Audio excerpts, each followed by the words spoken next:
جدا. اما لما يجي وزير البيئه يقول لك الفوسفات لما يقع في الميه يبقى مفيد،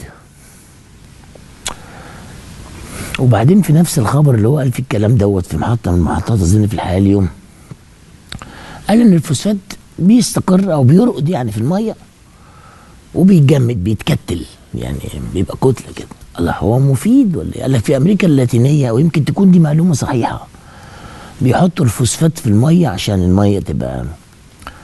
يا سيدنا طب احنا هنسال بقى، احنا معانا عالم كبير قوي هل صحيح الكلام بتاع الدكتور دوت؟ يبقى الحكومه مقصره، يبقى احنا محتاجين كل واحد يحط جنب الحنفيه ايه 2 طن فوسفات دي برضه حلوه، وبدلوه على الميه، يعني نشرب فوسفات الصبح بدل الشاي، هينور كده وهتبقى الحاجات تعالوا نشوف حكايه الفوسفات بعد الفاصل ان شاء الله. هنقول حاجه بسريع كده لان احنا كنا في الشرقيه وسامعين انتوا على الحكايه من الصبح، حكايه 300 بقى 480.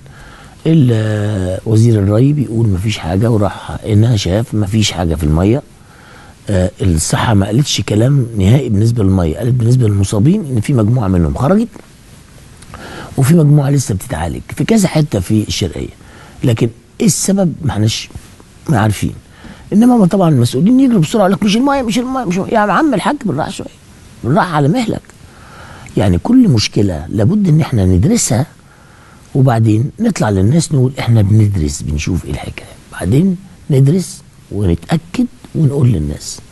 من فضلكم تعاملوا مع الناس على انها بتفهم.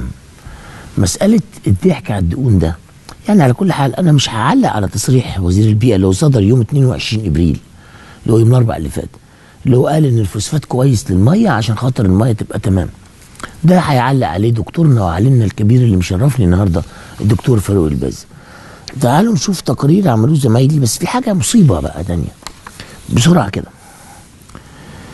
قال مغازي اللي هو حسام مغازي اللي هو وزير الموارد الايه المائيه والري، قال ايه؟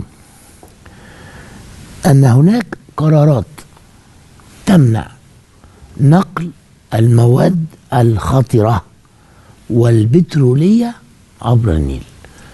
في هنا شبهه فساد، لا مش شبهه، ده في فساد حقيقي.